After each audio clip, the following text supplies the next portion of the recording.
جو بھی part of body جو وضو میں دھونے ہوتے ہیں ان کے دھونے کا کیا معنی ہے؟ یہ وضو میں جو عضو پارٹ آف باڈی دھوتے ہیں نا، تو ہر جگہ سے کم از کم 2 قطرے بہہ جائیں، ٹھیک، یہ دھونا کہلائے گا۔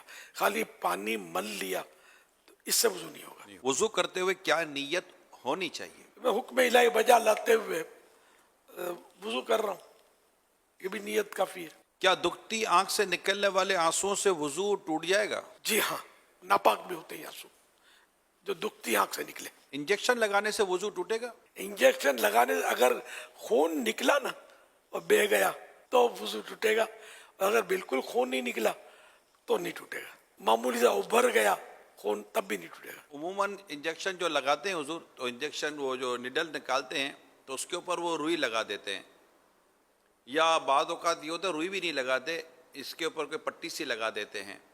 اب پٹی لگاتے ہیں تو پتہ ہی تو نہیں چلے گا کہ خون نکلا یا نہیں نکلا، تو ایسی صورت میں کیا کرے؟ تو وضو میں تو احتیاط کرنی ہوگی، یعنی اگر وہ روئی میں اتنا جذب ہو گیا کہ اگر یہ روئی سے جذب نہ کرتا اس کو تو بہہ جاتا تو وضو ٹوٹ جائے گا۔ کیا گلوکوز وغیرہ کی ڈرپ لگوانے سے وضو ٹوٹ جاتا ہے؟ ڈرپ میں ایسا ہوتا ہے کہ جب ڈرپ لگاتے ہیں نا تو وہ نس میں ہوتا ہے نا تو وہ خون چڑھتا ہے، خون جب چڑھتا ہے تو وضو توڑ دیا اس نے۔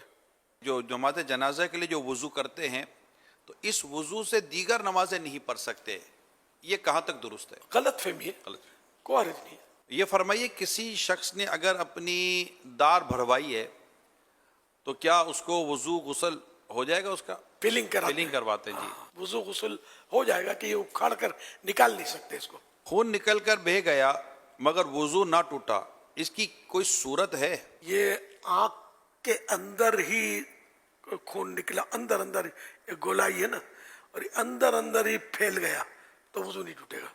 یہ ارشاد فرمائیے کہ وضو کرنے کے بعد ناخنوں پر نیل پالش لگانے سے وضو ٹوٹ جاتا ہے؟ وضو نہیں ٹوٹے گا، لیکن نیل پالش کی تہ اگر جم جاتی ہے دوبارہ وضو کریں گے تو یہ اتارنا پڑے گا، ورنہ وضو نہیں ہوگا۔ اگر باوضو خاتون کے سر سے دوپٹہ اتر جائے تو کیا دوپٹہ سر سے اتر جانے سے وضو ٹوٹ جاتا ہے؟ نہیں ٹوٹے گا۔ یہ ارشاد فرمائے وضو کے بعد کون سی دعا پڑھنی چاہیے؟ آسمان کو دیکھ کر بھی پڑھنے کی ہے اور نہ دیکھ کر بھی پڑھنے کی ہے، وہ اشہد ان لا الہ الا اللہ و اشہد ان محمدن عبدہ ورسولہ صلی اللہ علیہ وسلم۔ تو 8 دروازے جنت کے کھل جاتے ہیں پڑھنے والے کے لیے، اور جس دروازے سے چاہے جنت میں داخل ہو۔ اور انا انزلنا ہو پڑھنے کا بھی لکھا ہے کہ انا انزلنا آسمان کو دیکھ کر پڑھے تو انشاءاللہ اس کی آنکھوں کی روشنی سلامت رہے گی۔ ماشاءاللہ۔ ایسے بچے کو دیکھنا جس کے اوپر کپڑے نہ ہوں، تو کیا ایسے بچے کو دیکھے تو برہنہ کس کو کہتے ہیں، تو کیا ایسے بچے کو دیکھنے سے بھی وضو ٹوٹ جاتا ہے؟ براہنہ بچے یا بڑے کو دیکھنے سے وضو نہیں ٹوٹتا۔ کلی کرنے سے مراد صرف کلی ہے یا غرغرہ بھی اس پہ شامل ہے؟ غرغرہ وضو میں جب کلی کریں گے نا تو اس کی سنت ہے، لیکن روزے میں نہیں کریں گے غرغرہ۔ کتا اگر کپڑوں سے چھو جائے، ٹچ ہو جائے، تو کیا اس سے کپڑے ناپاک ہو جاتے ہیں؟ جی نہیں، کتے کا اگر تھوک لگ گیا نا تو اس کا تھوک ناپاک ہے، تو کپڑوں پر یہ ناپاکی آ گئی، تھوک۔ کپڑے تبدیل کرنے سے وضو ٹوٹ جاتا ہے؟ نہیں ٹوٹتا۔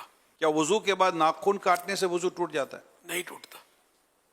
کیا آنکھوں میں لینس لگے ہوں تو وضو یا غسل ہو جائے گا، یا لینس نکال کر وضو کرنا ہوگا یا غسل کرنا ہوگا؟ نکالنے کی ضرورت نہیں ہے، کیونکہ اندر کا جو حصہ ہے نا اس کو دھونے کی، تو غسل میں وضو میں دھونے کی ضرورت تو ہے نہیں۔